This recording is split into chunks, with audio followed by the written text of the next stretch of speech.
Então, é mais uma vez muito prazeroso receber um convite de um projeto tão bonito que são todos os projetos que a Simpen ela tem, né? E hoje eu vim aqui um convite da Simpen, a pessoa do professor Carlos Marcelo, para poder falar sobre um tema de uma doença muito prevalente. Ela acontece muito e talvez por isso a utilidade tão grande desse bate-papo que nós vamos ter, que é justamente com relação à parte do diagnóstico de enxaqueca. Então, eu espero muito ao final da aula poder ter contribuído para poder, não só nós, profissionais de saúde, conseguirmos mais embasamento para diagnosticar o que é uma enxaqueca, né, que é uma migrânia, mas também para poder passar mais conhecimento para a população em geral, para poder, as próprias pessoas mesmo que sofrem dessa doença, elas conseguirem, através de alguns dados, despertar aquele alerta, ligar aquela lâmpadazinha e poder falar, nossa, pode ser que eu esteja com enxaqueca realmente, eu vou procurar um serviço de atendimento de saúde, né? Lembrando que, infelizmente, hoje ainda a enxaqueca, ela é como se fosse o diagnóstico de praticamente todos os tipos de dor de cabeça, sendo que existem critérios, nós vamos ver isso hoje com relação ao que realmente se enquadra, no caso, uma enxaqueca, e também outros tipos de enxaqueca que, infelizmente, eles não são identificados, né? Então, hoje a gente vai conversar tanto nessa acurácia maior para poder a gente diagnosticar uma enxaqueca realmente como ela e não evitar de colocar no mesmo grupo de dores, diversos tipos de dores de cabeça que teriam outro prognóstico, teriam outro tratamento, e também evitar de alguns subtipos de enxaqueca, principalmente com aura, de não serem diagnosticados e, consequentemente, não serem tratados da melhor forma. Então, vamos começar. Eu declaro que não tem conflito de interesse nessa aula. E a primeira imagem que eu queria colocar para vocês, apesar de ser uma aula muito em termos de dados, né? Mas a primeira imagem que eu queria colocar para vocês é uma imagem de uma pessoa com a mão na cabeça, num quarto escuro e com faces de sofrimento. Ao nos perguntarmos, por exemplo, se eu falar, essa paciente tem dor de cabeça, a sua não quer ter dor de cabeça, o que nós iríamos pensar? Ah, deve ser uma enxaqueca, uma migrânia, né? Eu vou começar a usar o termo migrânia, tá, gente? Para poder a gente ficar um pouco mais técnico, mas migrânia é o sinônimo de enxaqueca, né? É o termo técnico que utilizamos. Então, quando a gente vê uma pessoa que, assumidamente, pelo fato de eu ter falado, tem um quadro de dor de cabeça e ela está no quarto escuro, com a mão assim, em face de sofrimento, a gente pensa logo em migrânia, não é isso? Mas você tem certeza disso? Ou será que nós temos algum tipo de dúvida, ou é simplesmente ver um paciente dentro de um quarto escuro, com a mão na cabeça, e a gente pode deliberadamente assumir que essa paciente tenha um diagnóstico de migrânia? Bem, não é assim, não. Realmente nós temos como se fosse alguns itens, alguns elementos que precisam ser fechados para poder diagnosticarmos se realmente é migrânia, e dependendo do tipo, migrânia com aura, sem aura, os subtipos, as complicações, e nós vamos tentar hoje passar tudo isso nesse nosso bate-papo que está começando agora. Então, o que acontece? Nosso programa de hoje ele vai falar sobre as bases do estudo, o que que eu utilizei para poder fazer esse bate-papo com vocês. Nós vamos falar sobre os grupos da Classificação Internacional das Cefaleias, os critérios diagnósticos de enxaqueca sem aura, os critérios diagnósticos de enxaqueca com aura. Nós também vamos falar sobre subtipos de migrânia com aura, que esses sim são dificilmente diagnosticados, por falta de conhecimento mesmo, falta de explanação, de passagem de conhecimento para um grupo maior de pessoas, profissionais de saúde, né, de médicos, né? E também a questão do diagnóstico de provável migrânia, que também é importante termos. Enxaqueca episódica ou crônica também, para poder, a partir dessa periodicidade, a gente saber como tratar. Existem diferenças no tratamento da enxaqueca episódica e também da crônica. Interessante notar aqui que, como eu falei para vocês, esses dois, tanto a enxaqueca sem aura quanto a com aura típica, clássica, elas geralmente são colocadas, principalmente a sem aura, a maioria dos quadros de dor de cabeça. Então, se um paciente vai até um profissional de saúde ou está conversando em casa no almoço, né, pegando desde a coisa mais técnica e profissional até uma coisa bem informal, ele tem dor de cabeça, a primeira coisa que se pensa realmente já é a migrânia, né, a enxaqueca, né, com aura ou sem aura. Mas, na grande maioria das vezes é realmente, mas existem outros tipos de dor de cabeça que acabam sendo incluídas aqui. E nos subtipos de migrânia com aura já é o contrário. São coisas que dificilmente a pessoa pensa, e eu quando eu tô falando de pessoa, estou falando de profissionais da área de saúde mesmo, de médicos e outros profissionais, né? E que realmente às vezes o diagnóstico passa batido. Então, eu espero depois de hoje, como eu falei inicialmente, que a gente consiga não colocar o que não seja dentro desse cesto aqui de migrânia simples, né? E colocar, assim, o que seja dentro desse cesto de subtipos de migrânia com aura. Então, eu espero ser bastante útil nisso. Complicações da migrânia também é outro item que nós vamos falar ainda hoje. Existem complicações da migrânia, sim. Ok, então, com relação à base do estudo, utilizei para poder fazer essa aula. Nós temos a Sociedade Internacional, que só cuida de dores de cabeça, e ela lança periodicamente a classificação internacional das dores de cabeça. Nós estamos na 3, né? A última lançada, uns 4 anos atrás, aproximadamente.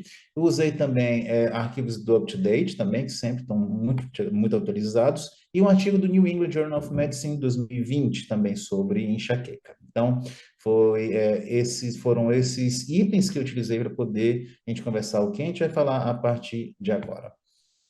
Ok, então, a primeira coisa que eu acho que é interessante a gente notar quando a gente começar a falar sobre enxaqueca, migrânia, é que que existem, dentro daquele manual que eu acabei de mostrar para vocês, da Sociedade Internacional de Cefaleias, grupos de cefaleias diferentes. E nós temos 3 grupos.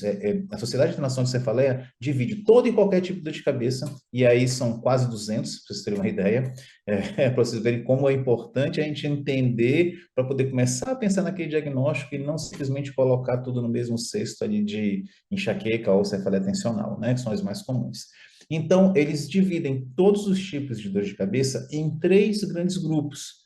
O primeiro grupo, né, que seriam as cefaleias primárias, onde a cefaleia, a dor de cabeça, é a própria doença. Então, ela existe por si só, ok? Existe o segundo grupo, o grupo das cefaleias secundárias, onde as cefaleias, as dores de cabeça, elas não são a doença, elas não existem por si só. Como o próprio nome diz, elas são cefaleias secundárias a alguma coisa, como, por exemplo, uma cefaleia secundária a um trauma ou uma lesão da cabeça ou pescoço, uma cefaleia secundária a uma substância ou a retirada de uma substância, a uma cefaleia associada, secundária a uma infecção, e assim vai. Então, tem diversos, são 7 subgrupos aqui, no caso, onde, perdão, estou fazendo a conta errada, 3, 6, 8 subgrupos, contando com um, onde a dor de cabeça ela não é a doença, ela é um sintoma de alguma doença, e, consequentemente, ela deve nos alertar que aquela doença existe, para poder, então, tratar, poder, então, alertar o nosso organismo de que, opa, tem alguma coisa errada. Então, ela acaba funcionando como um alerta, né? Um sistema adaptativo para poder a gente preservar o nosso organismo. Então, a gente já tem a cefaleia primária, onde ela é a própria doença, a cefaleia secundária, onde ela é um sintoma de alguma outra doença, e nós temos também o terceiro grupo, que são das neuropatias cranianas dolorosas, né? Aqui, o carro-chefe aqui desse grupo, no caso, seria a neurologia trigeminal, né? Então, aqui são dores que podem acometer a cabeça mesmo, o crânio em si, mas acometem também a região da face, boca, dependendo da região, mandíbula, dependendo da região do nervo que está acometido, entre outras coisas.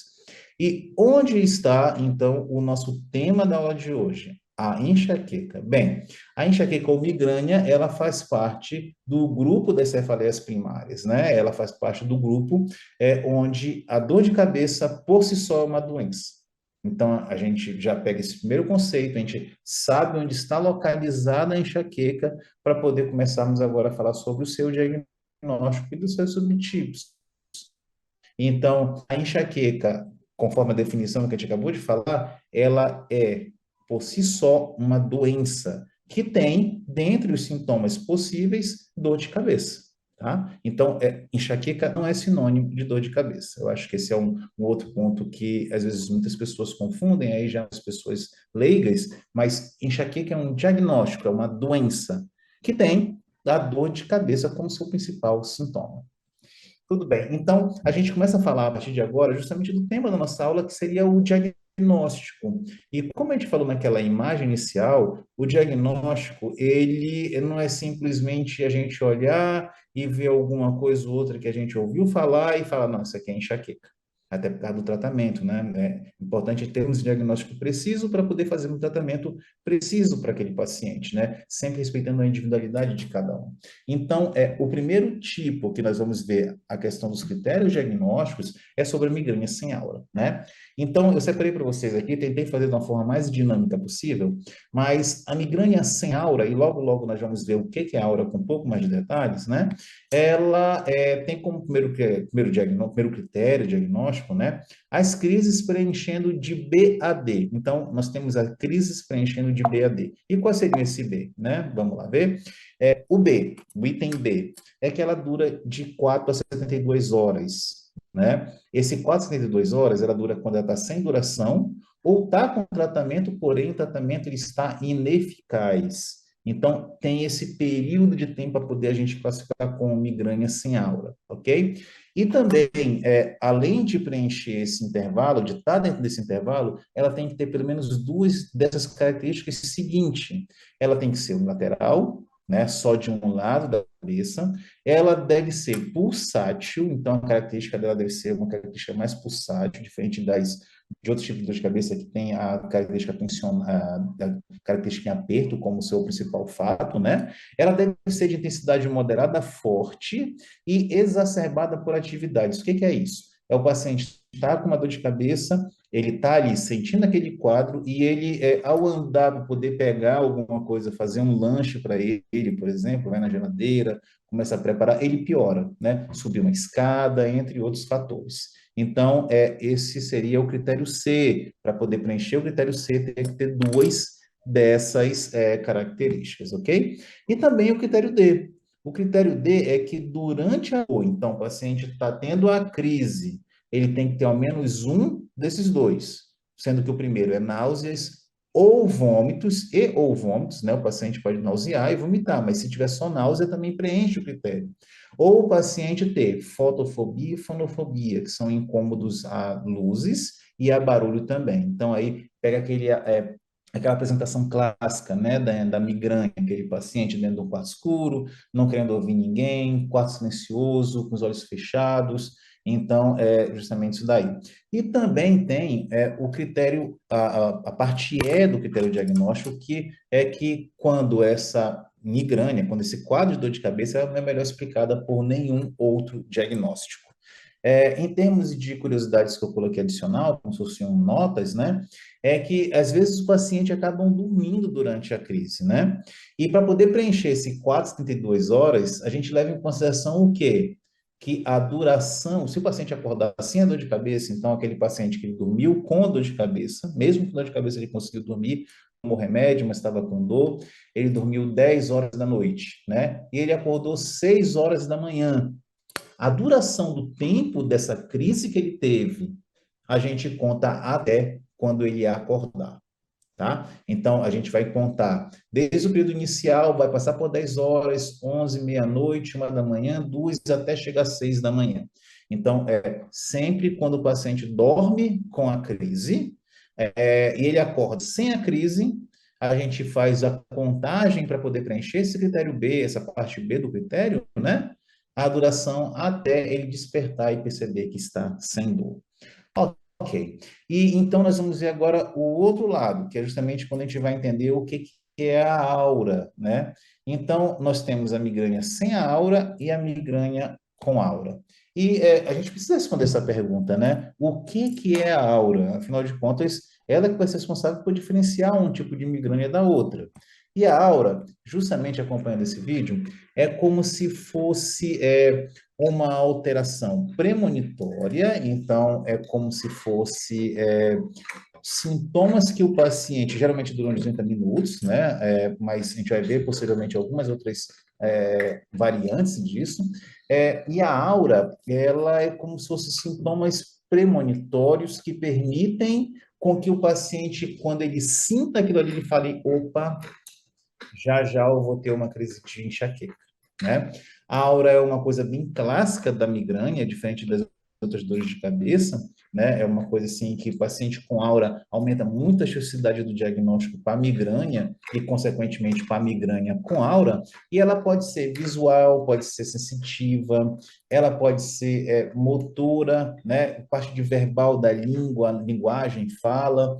E quando a gente fala na principal, que é a visual, nós temos que entender que ocorre como se fosse uma alteração, a gente já sabe que tem uma parte neurobiológica envolvida nisso, justamente no lobo occipital, justamente na parte cortical, né, a área primária da visão. Então, aqui é uma amostra de como que mais ou menos é essa aura visual, gente. Lembrando que auras são sintomas premonitórios, muita gente confunde, já tem como certo aura como sintoma visual, e não é isso. Dentre os possíveis sintomas da aura, nós temos o sintoma visual, que aqui está mostrando, como se fosse um escotom, um escurecimento na imagem, cintilações, que seriam, no caso, brilhos que acontecem, né? Para poder justamente a gente ter uma maior acurácia no diagnóstico de migrânia com aura. A aura sensitiva é o segundo maior tipo mais frequente que acontece dentro dos sintomas da aura, né? Mas perde demais na aura visual. A aura visual responde a mais de 90% dos casos de aura. E os sintomas sensitivos, geralmente, eles acontecem com formigamento, parestesias, e aí pode ser em diversas partes do corpo, pode acontecer de pegar uma parte mais focal, uma parte mais difusa, sendo que são os dois principais tipos de aura. A gente vai conversar sobre nucleótica posteriormente. Ok. Então, migrânia com aura, os seus diagnósticos, já que agora, os seus critérios, já que agora entendemos o que é aura, lembrando, são sintomas premonitórios que ocorrem antes, e a gente vai ver já já que pode ocorrer durante também a crise de dor de cabeça. Então, a gente precisa não confundir aura como se fosse dor de cabeça. A gente pode ter aura sem dor de cabeça, e a gente vai ver isso. Ok, então, para poder nós classificarmos esse paciente com migrânia com aura, essa codificação, os pacientes precisam ter pelo menos duas crises preenchendo os critérios B e C. Qual é o B? O paciente precisa desses sintomas aqui, ele ter um ou mais, e os sintomas têm que ser totalmente reversíveis, tá? Se o paciente ficar com sintomas persistentes, aí ele já não preenche os critérios de migrânia com aura, tá bom? Então, os sintomas podem ser visuais, que a gente viu agorinha, podem ser sensoriais, o segundo maior tipo, o segundo mais frequente, pode ter alterações de fala e de linguagem, alterações motoras, alterações do tronco cerebral e retiniano, que são os subtipos de migrânia com aura que vamos ver na sequência desse nosso bate-papo. Ao menos três dessas seis situações também têm que estar presentes para poder preencher o critério C e, consequentemente, diagnosticarmos com migrânia com aura. Então, quais são os critérios? A aura, esse sintoma visual, sensorial, fala qualquer um desses seis, eles têm que alastrar, então eles têm que ir progredindo por mais ou igual de 5 minutos, por 5 minutos ou mais. Cada sintoma, ele deve durar entre 5 e 60 minutos para poder classificarmos com migrânia com aura, tá, gente? Então, vejam como é importante a parte de ser reversível, tá? 5 a 60 minutos cada sintoma. Ao menos um sintoma é positivo, né? Ao menos um sintoma é unilateral, dois ou mais sintomas ocorrem em sucessão, né? Então, primeiro vem um sintoma de aura e depois vem um a seguir. Ou sexto, a aura acompanhada ou seguida dentro de 60 minutos por dor de cabeça. Então, ou a aura começa com a dor de cabeça, ou tem a aura e dentro de 60 minutos o paciente começa a ter dor de cabeça. Esse é o critério C. E o D não melhor explicada por outro diagnóstico dentro dessa mesma classificação internacional de dor de cabeça.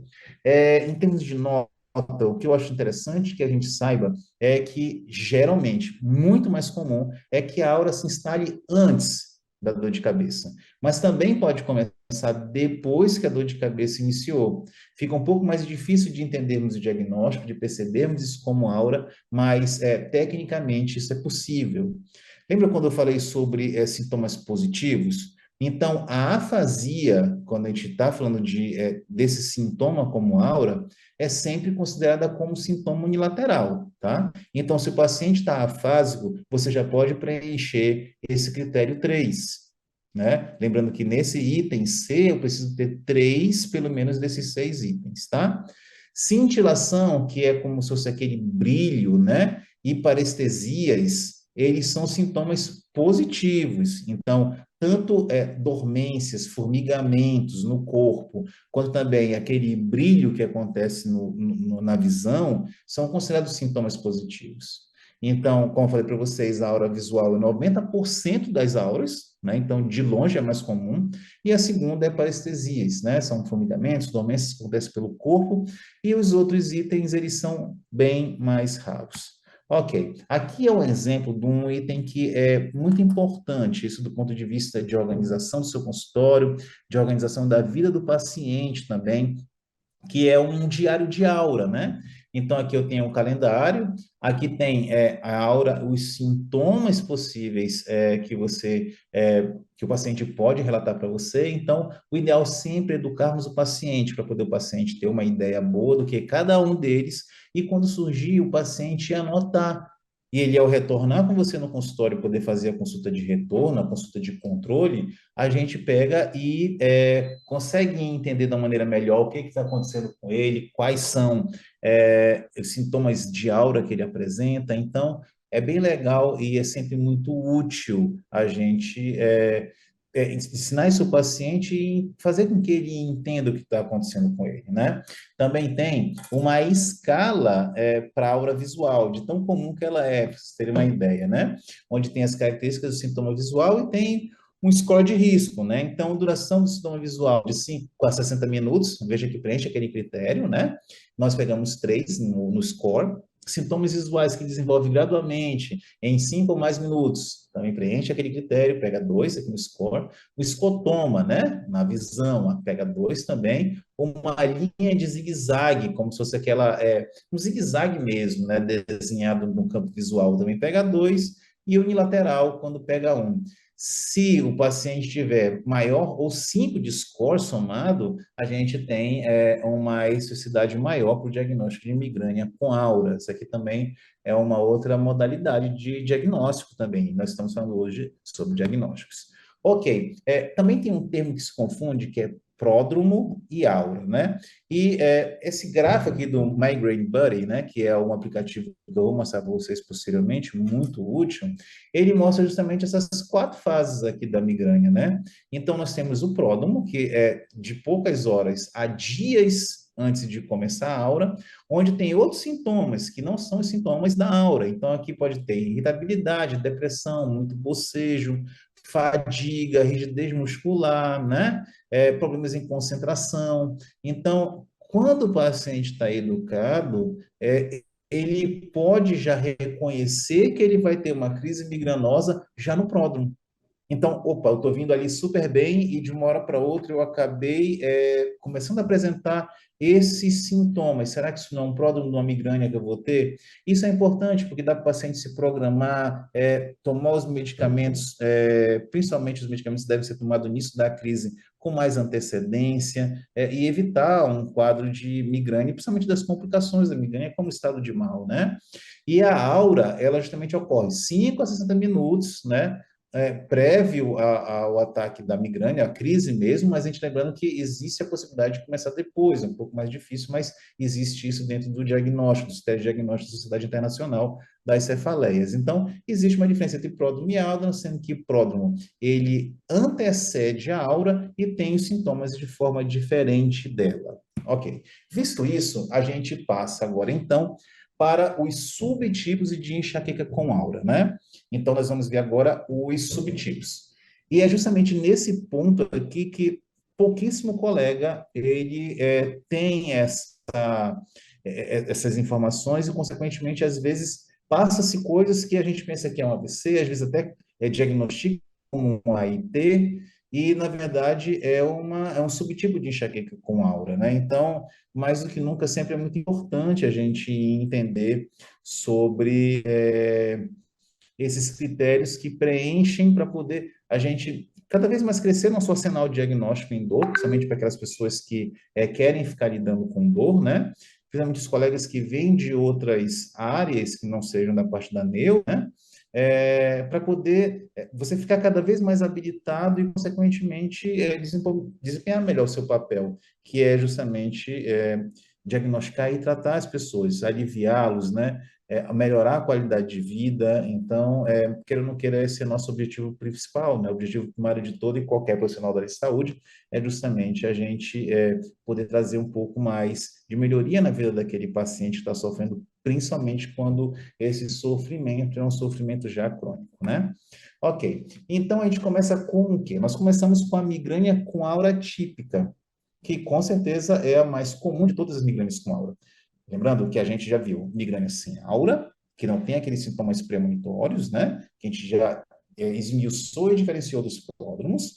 Nós temos a migrânia com aura típica. A migrânia com aura típica, ela é de longe a mais comum, e em termos de itens para poder preencher os critérios diagnósticos, nós temos crises que preenchem migrânia com aura, que a gente já viu quais são, né? Crises que têm todos aqueles itens que preenchem migrânia com aura, e o critério B. E qual é o critério B? Aura com ambos, item 1 e 2. Então, tem que ter ambos aqui, né? Então, pode ter sintomas visuais, que é o mais comum. Pode ter sintomas sensoriais, que é o segundo mais comum. Sintomas de fala, de linguagem. E detalhe, tem que ser reversíveis. Vocês vão entender posteriormente por que a gente fixa tanto nessa questão da reversibilidade dos sintomas. Então, o primeiro item para poder a gente fechar que é uma migrânia com aura típica é que, além de, óbvio, se é migrânia com aura, ele tem que preencher os critérios de migrânia com aura, mas tem que ter um desses três sintomas reversíveis, tá? E também o item 2, que é a ausência de motores, sintomas de tronco cerebral, que vamos já ver também posteriormente o que é, ou retinianos, que formam outros subtipos de migrânia com aura, vamos ver posteriormente, né? Então, é interessante que existe na migrânia com aura típica duas subclassificações. A primeira é aquilo que eu falei para vocês. A aura, ela não é a dor de cabeça da migrânia. A aura é um componente da migrânia, com aura, obviamente, né?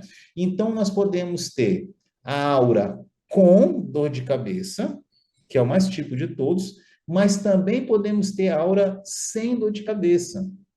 Então, veja que interessante. Eu posso ter sintomas visuais ali, um escotoma cintilante, cintilações, né? Sem dor de cabeça. E é nesse ponto que eu quero trazer essa informação para vocês, para poder a gente já ficar alerta quando um paciente queixa isso. Ó, doutor, eu cheguei e estava em casa, eu comecei a sentir uma situação que eu comecei a ver brilhando, apareceu um escurecimento na minha visão, com um brilho e tudo mais. Você teve dor de cabeça depois? Não, não tive. Não tem como a gente descartar de cara que não seja uma migrânia com aura típica, né? Pode ser migrânia com aura típica sem dor de cabeça. E outra característica é que a aura, ela acompanha ou segue dentro de 60 minutos o quadro de dor de cabeça. Então, lembrar do tempo também para poder a gente classificar dentro, ok? Então, mais uma vez, um exemplo de uma aura que é um pouquinho mais diferente, que geralmente lembra do alastrado, que vai se alastrando por 5 minutos ou mais. Então, justamente esse padrão evolutivo, né, que vai tendo esse aumento, essa alteração de intensidade, né, e lógico, nem sempre é tão rápido quanto está acontecendo no vídeo. Pode ser que se mantenha de um tamanho e demore mais tempo para poder aumentar, nem sempre é nesse volume. E repare só aqui bem a diferença entre o escotoma e as cintilações, né? Então, aqui nós temos o escotoma, que seria no caso do crescimento, e aqui nós temos cintilações, e só para dar os créditos, eu usei nos dois vídeos sobre isso, vídeos da Clínica Meio, né? Que é uma clínica, acho que todos vocês conhecem. Tudo bem. Então, a gente já viu que dentro do migrânia com aura nós temos subtipos, e o primeiro subtipo é o típico, né?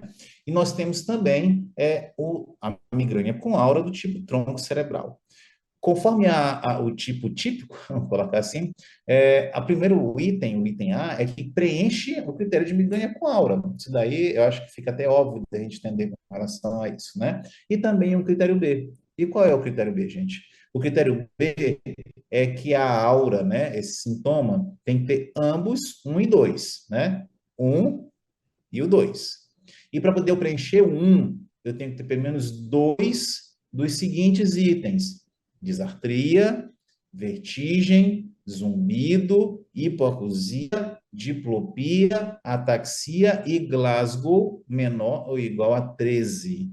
Então, olha que coisa interessante, né? O paciente com rebaixamento de nível de consciência, e 13, vocês imaginam que o paciente não está nem confuso ali só, né? Então, ele pode estar obnubilado e com o resto tudo ok, mas um 13 é um 13, né, gente? Então, se o paciente tiver dois desses itens aqui, ele preenche a primeira parte do critério B. E o segundo é a ausência de sintomas motores ou retinianos. Então, veja que eu estou excluindo os outros dois subtipos que vamos já ver posteriormente, ok? Então, veja que interessante. Tronco cerebral, beleza. Preencheu migrânia com aura, tem que fazer isso daí, é condição sine qua non, né? E o critério B, um dos seguintes: disartria, vertigem, zumbido, hipoacusia, diplopia, ataxia e Glasgow menor igual a 13, e ausência de sintomas motores ou retinianos. Cuidado, gente, para poder não confundir disartria com afasia, né? A afasia não preenche o critério aqui para migrânia do tronco cerebral. Cuidado também poder não confundir hipoacusia com plenitude auricular, tá?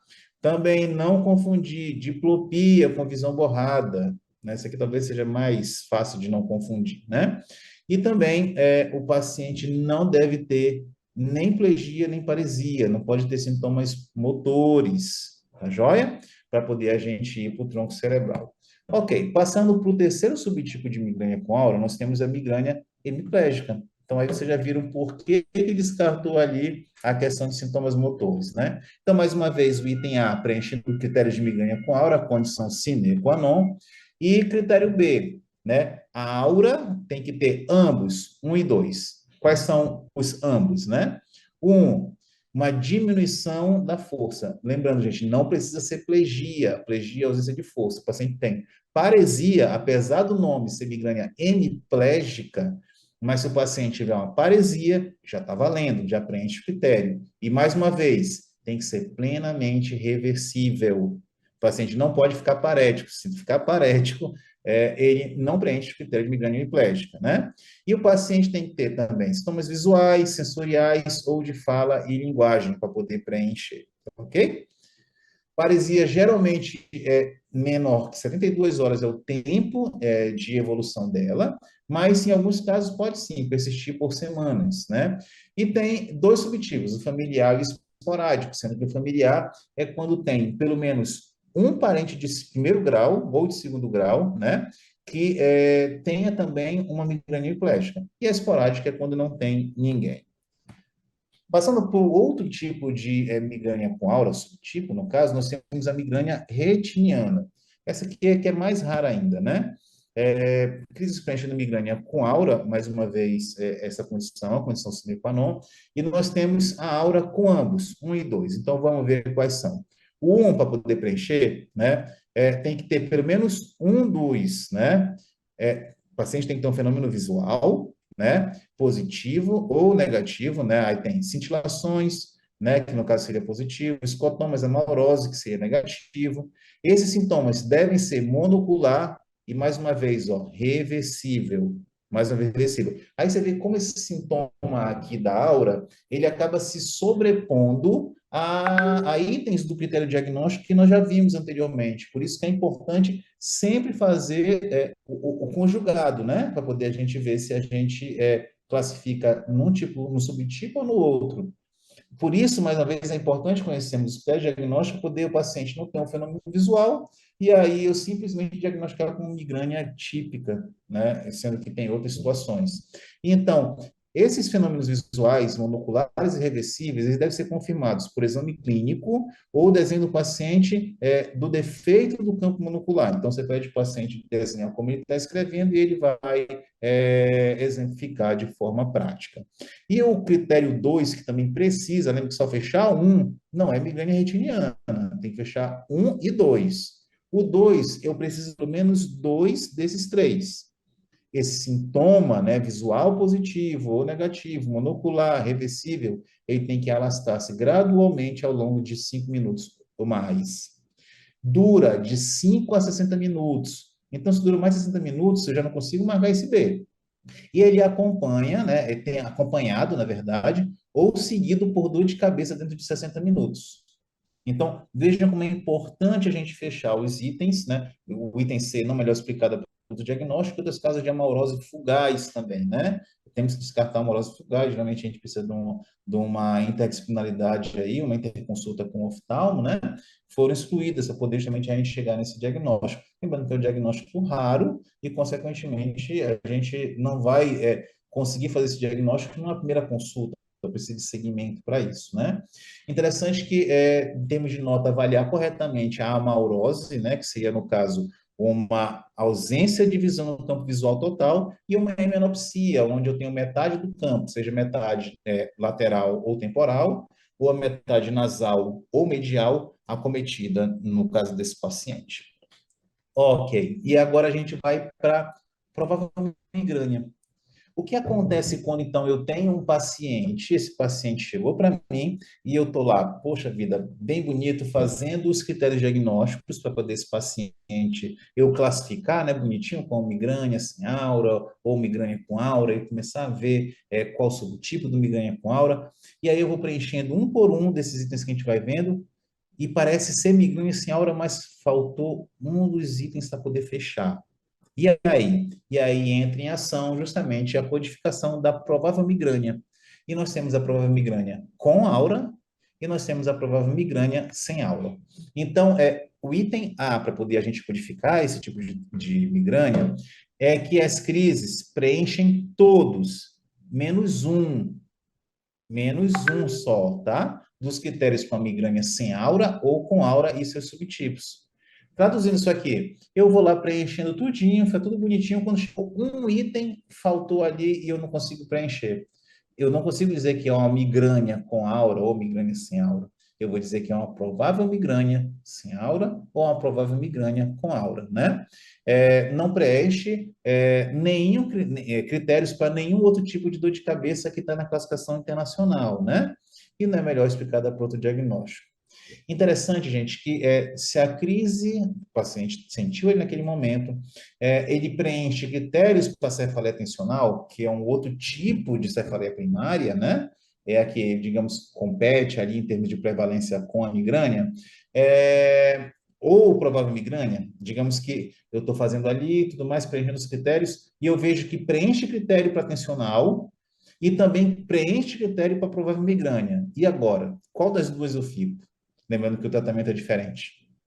A gente classifica como tensional, porque tem uma regrinha na classificação internacional que se a gente está em dúvida entre um diagnóstico definitivo e um diagnóstico não definitivo, nós devemos então codificar a dor como o diagnóstico definitivo, tá? Então, toda vez que tiver dúvida entre um diagnóstico definitivo e um provável, a gente fica com o diagnóstico definitivo. Porém, isso nós estamos falando de crise que não tem ainda um diagnóstico, né? Mas se o paciente já tem diagnóstico de migrânia, para efeito de contabilização de quantos episódios ele teve no mês e tudo, para poder a gente já avançar em outras situações, até mesmo em termos de resultados de tratamento instituídos, a gente contabiliza como migrânia, tá? Então, estou fazendo os critériozinhos direitinho, faltou um, né? Preencheu critérios para tensional, ou preencheu também, a mesma forma, critérios para migrânia provável. Se não tem diagnóstico, a gente considera o diagnóstico definitivo, então a gente considera como cefaleia tensional e trata como cefaleia tensional.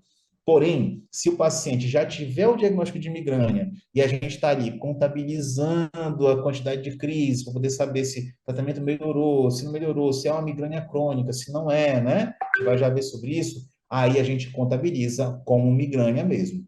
Isso porque tem crises moderadas ou pacientes que estão em tratamento já de migrânia que eles não desenvolvem todos os sintomas. Então, não tem como a gente classificar sempre aquela crise ali ela clássica, com todos os sintomas de migrânia. Então, se eu já tenho um diagnóstico de migrânia e apresentou aquela crise, eu vou considerar como migrânia para contabilizar e também porque vai responder bem aos medicamentos próprios para enxaqueca, para migrânia. Então, esses são os motivos pelos quais eu vou considerar que de cabeça aquela crise específica ali como migrânia, se ele já tiver o diagnóstico de migrânia. Se não tiver, e preencher os critérios para cefaleia tensional, com cefaleia tensional. E justamente um dos motivos pelo qual nós vamos fazer essa acusação é para poder classificar se ela é episódica, uma cefaleia que ocorre vez ou outra, digamos assim, e crônica. A crônica, ela tem que preencher o seguinte, ela tem que ser mais 15 dias ou mais de dor de cabeça, daquela crise, né? Por mais de 3 meses. E com critério B e C. Quais são os critérios B e C? 5 crises, né? Para migrânia sem aura, BAD, né? Com os critérios BAD para migrânia sem aura. Esses critérios BAD, gente, esse critério B e C, são aqueles critérios que a gente viu já quando nós conversamos em migrânia sem aura e migrânia com aura, tá? Então, migrânia crônica, mais ou 15 dias ou mais por mês daquela crise, né, de crises, por mais que 3 meses, ok? E com o B, que é isso aqui, e o C que vai ser visto. O B, o paciente tem que ter 5 crises, né? Com os critérios todos que preenchem para migrânia sem aura, e 5 crises com os critérios todos que preenchem para poder codificarmos migrânia com aura. E qual o critério C? 8 dias ou mais por mês, por mais de 3 meses, com qualquer um, dois. Qualquer um. Então, se fechar o 1, ou o 2, ou o 3, está valendo. O 1 são os critérios C e D para migrânia sem aura, e aí a gente teria que voltar lá naquele slide para poder entendermos quais são, mas vocês sabem do que eu estou falando. Critério 2, né? O B e C para migrânia com aura, ou o critério 3, interpretada pelo paciente com migrânia no início e aliviado com triptano ou ergot, né, os derivados do ergot, que são medicamentos que têm uma ação muito boa na questão da migrânia, especialmente sem aura, né, mas também com aura também utilizando. Então, são medicamentos anti-enxaquecosos. Então, você pode, tendo apenas um desses, né, sendo que as crises de 8 dias ou mais por mês, por mais que 3 meses, você consegue também diagnosticar como migrânia crônica, e aí muda toda a questão da atenção, do tratamento, entre outras situações. É fundamental para poder a gente chegar a esse diagnóstico que se use um diário da dor, e a causa mais comum é o uso excessivo de medicações, que é um problema de saúde pública nossa, né? No nosso país, muita gente se automedicando, cada vez mais com a questão de informações que busca na internet, né? A nossa equipe mesmo publicou um trabalho sobre as informações sobre dor de cabeça na internet. No caso, a gente utilizou o Instagram, né? Para poder justamente ver, e os resultados são muito interessantes, né? Então, depois que a gente viu migrânia sem aura, com aura, subtipos, vimos também a classificação de migrânia crônica, nós vamos ver sobre complicações da migrânia. E existe complicação da migrânia? Existe. E a principal é o estado de mal migranoso, que é justamente um fator que leva muitos pacientes a procurarem um pronto-socorro, né? E para poder a gente classificar, é um ataque preenchendo B e C. Um ataque, tá, gente? Preenchendo B e C. Então, só precisa de um ataque. Ocorre com e sem aura, então a gente já viu que existe estado de mal migranoso com aura e sem aura, com crises semelhantes às anteriores, então aquele paciente que já tem um diagnóstico de migrânia com aura, que tinha aquelas crises, né, subtipo típica, por exemplo, beleza, já fechou.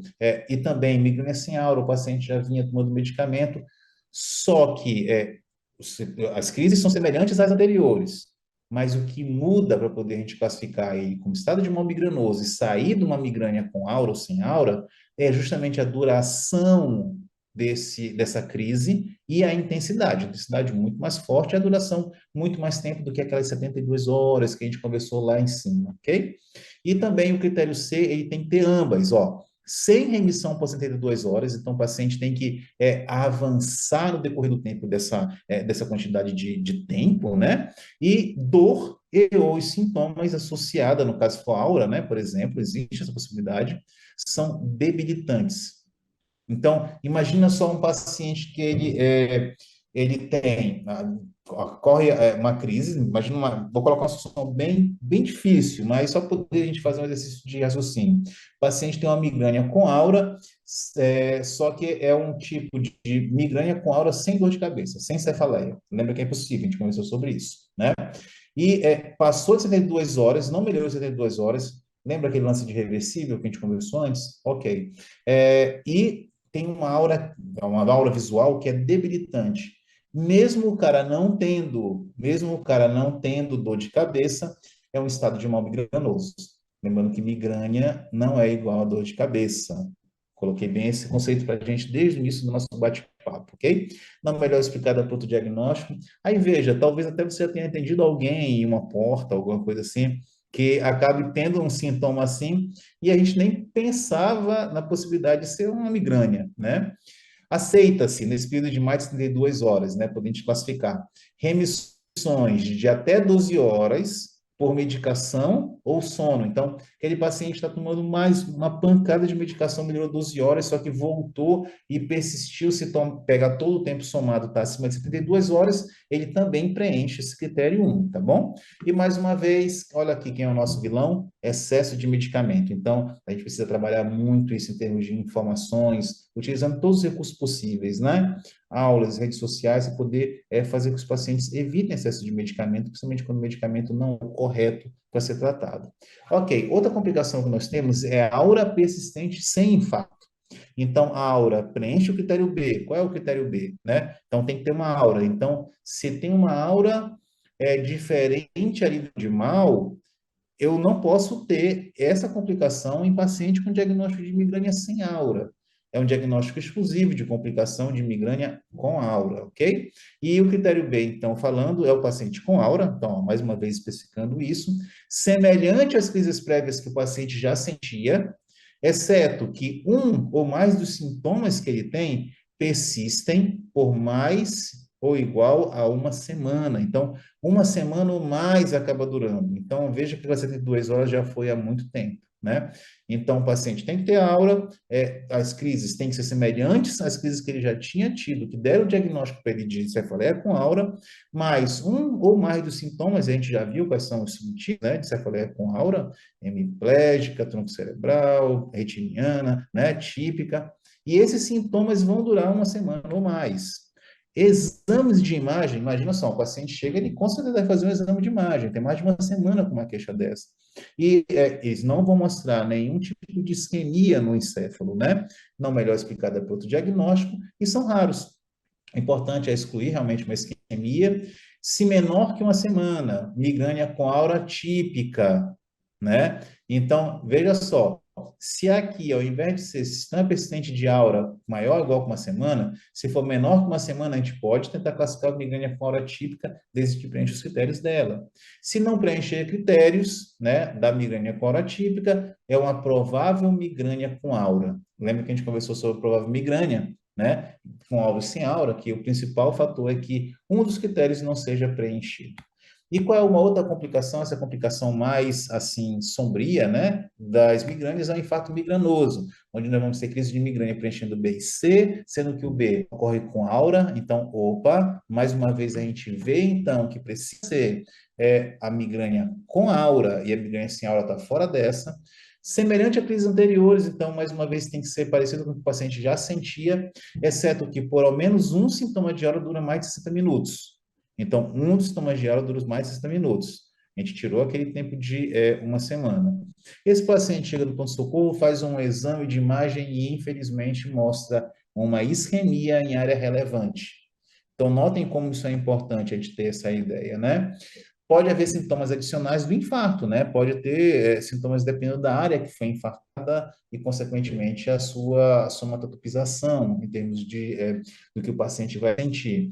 Interessante o seguinte, que para poder a gente classificar um infarto migranoso, gente, a gente precisa que o início do infarto ocorra durante uma crise típica de migrânia com aura, tá? Porque nós podemos ter um paciente que infartou, teve uma isquemia cerebral e ele desenvolve cefaleia posteriormente. Isso não é infarto migranoso, tá? O paciente teve uma isquemia por outro fator cardíaco, uma estenose de carótida, não sei, mas não podemos classificar como infarto migranoso. Para ser infarto migranoso, o início tem que ser durante uma crise típica de migrânia com aura. O paciente tem uma migrânia típica de aura, que nem ele sentia já outras vezes, mas os sintomas duram mais de 60 minutos, faz a exame de imagem, e o exame de imagem mostra uma isquemia numa área relevante, tá? É maior em circulação posterior, então, naquele sistema vertebro-basilar, né? E maior também em mulheres. Pacientes que têm aura têm um risco 2 vezes maior de AVC isquêmico, né? E nós não encontramos até hoje uma associação de infarto migranoso com migrânia sem aura, ok? E uma outra complicação também de migrânia é a crise convulsiva desencadeada por enxaqueca com aura.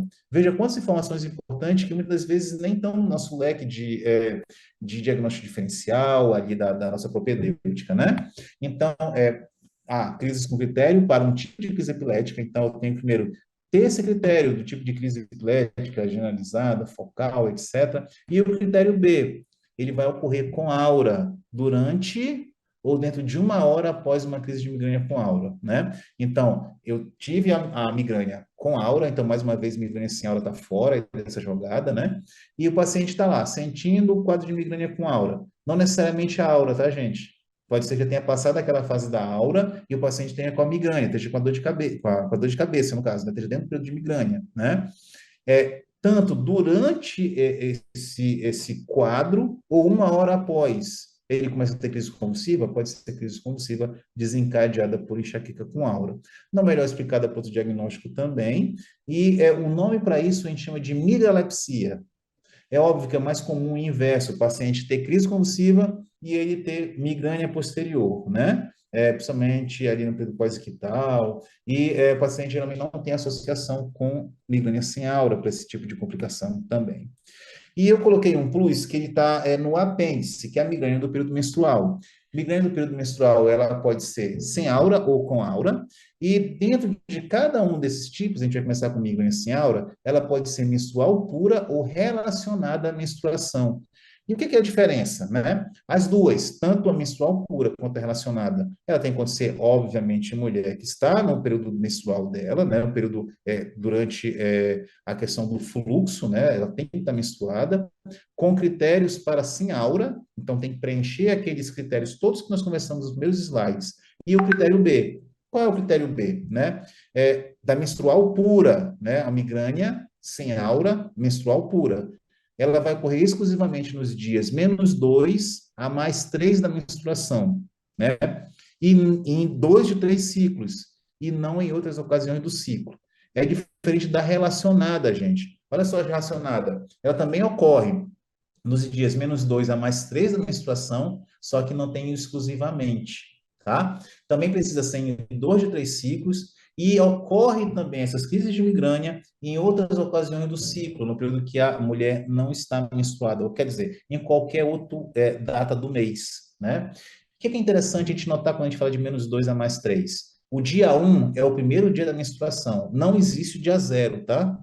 Então, eles consideram já o dia 1 como o primeiro dia da menstruação e, consequentemente, o dia anterior é o -1. Por isso que ele fala -2, quer dizer, -12 dias antes da menstruação, a 2 dias, né? A 3 dias, quer dizer, da menstruação. Então, esse é o período que ocorre, onde só pode ocorrer quando a gente está precisando de um diagnóstico de migrânia menstrual pura, e no migrânia relacionada à menstruação, tem que ocorrer nesse período, né, as crises, mas também pode ocorrer em outras ocasiões do ciclo. Menstruação é o sangramento do endométrio, eles consideram, não importa se é do ciclo mesmo, do período regular, ou se é após a retirada de algum tipo de anticoncepcional, ou qualquer outra coisa que leve ao sangramento do endométrio. Sangramento do endométrio eles consideram menstruação e consideram como dia 1, ok? É mais comum a gente ter migrânia sem aura, relacionada ou menstrual pura do que com aura. Mas mesmo assim, nós colocamos os critérios de migrânia menstrual pura e relacionada com aura. A única diferença é que preenche os critérios para migrânia com aura, ao invés de preencher os critérios para migrânia sem aura. E aí tem também a menstrual pura, que tem que ocorrer exclusivamente nos dias -2 a 3, né? E não em outras ocasiões do ciclo, e a relacionada à menstruação, que ocorre nos dias -2 a +3, só que também ocorre em outras ocasiões do ciclo, ok? Aqui é o exemplo de um calendário, né, um diário da cefaleia, que é importantíssimo para poder ver a questão do período menstrual associado, todo o diário de cefaleia tem que ter esse período menstrual, essa parte do período menstrual, poder a gente tentar classificar se é uma cefaleia, que ela é pura ou ela é relacionada à menstruação, né? Então, é importantíssimo educar o paciente com relação à utilização disso. Também, além da parte de papel, que você pode geralmente fazer timbrado ali com a sua logo, né, da sua clínica, alguma coisa, fazer uma coisa mais personalizada, também há aplicativos, e tem justamente o My Brain Buddy, que é um aplicativo bem interessante, onde o paciente, cada crise que tem, ele vai preencher várias páginas, né? São 13 páginas. E eu coloquei algumas aqui como exemplo, relação ao estresse, falta de sono, ele vai marcando, né? Aí ele vê se tomou alguma medicação durante aquela crise, né? Qual o nível de intensidade da dor, marca a localização da cabeça e depois dá um resuminho. E esse resuminho, geralmente, eles trazem para a gente no consultório e, consequentemente, fica uma coisa até mais bem organizada ainda. Essas são as obras que eu tive a oportunidade de participar e eu queria, de coração, agradecer mais uma vez ao convite feito pela Simpen aí na pessoa do Prof. Carlos Marcelo e dizer que espero muito ter contribuído para a gente ter cada vez mais um leque de opções em termos diagnósticos, a gente saber que antes de tratar, a gente precisa diagnosticar. Não tem como diagnosticar, não tem como tratarmos de forma correta se a gente não diagnostica da melhor maneira. Então, queria agradecer muito e sempre estou à disposição, tendo o maior prazer de participar do projeto Sim Empenho, mudando vidas.